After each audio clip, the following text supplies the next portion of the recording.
When we think about Tisha B'Av, we often think about the destruction of the first Beis HaMikdash, the second Beis HaMikdash, Yerushalayim. But let's think for a couple of minutes about the original Tisha B'Av, the sin of the spies, and the decree that Bnei Yisrael were not going to enter the land of Israel. What was the response to that original Tisha B'Av, and what can we learn from that response?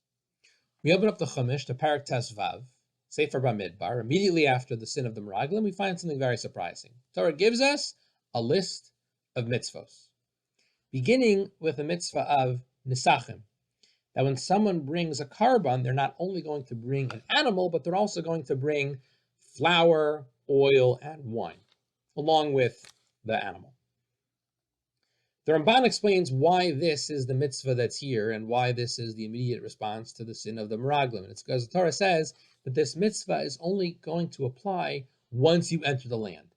Daber b'nei Yisrael v'amart alehem ki savo el haaretz. When you enter the land, and writes the Ramban, Hashem gives us this mitzvah now to tell us that you have just been told you're not going to enter the land, but immediately I need to reassure you that your children will. Destruction is always followed by the vision of redemption. And so Klal Yisrael are devastated. They're told they're not going to enter the land of Israel, but the Ramban explains, Hashem says right away, you may not enter the land, but your children will. And they're going to have this mitzvah of Nesachim when they come into the land of Israel. And there's one more point. The Cheskuni writes, why is this, of all mitzvahs, the mitzvah that we have? There are many mitzvahs which apply only when we enter Eretz Yisrael. And the Cheskuni just comments that this is a mitzvah which is all about, of course, coming closer to the Ribono Shel Olam, enhancing our karbanos. So karban is all about coming closer to Hashem. Literally, that is what a karban is.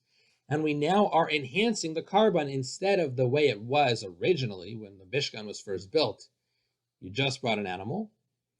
Going forward, it's going to be an even more glorious and impressive experience.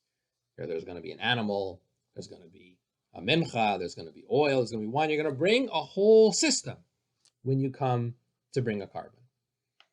And the idea is that we don't just look at geula, we don't just look at redemption as undoing the destruction. We get back to the point from where we were before. Nesachim being the first mitzvah we're given, that moment of comfort in the aftermath of the first Tisha B'Av, tells us that redemption has the potential to get beyond where we were before.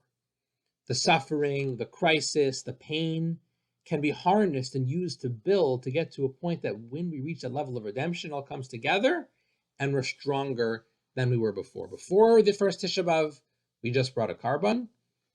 After the Tisha B'Av, we look forward to a karban with all of these nesachim. We're going to come even closer to the Ribono Shel Olam.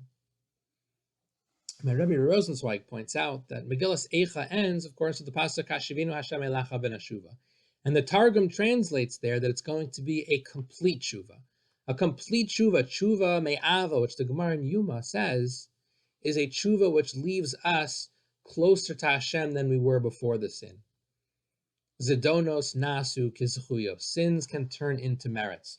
The pain and suffering that we've gone through over the past millennia and over these 3 weeks can also be the building blocks to a stronger, closer relationship with the Ribono Shel Olam, culminating in a geula, in a redemption, which, looking back at everything we've suffered, we can look back and say we have not just regained what we've lost, but we've built on it to get our relationship with Hashem to a place that is even stronger than it had been before.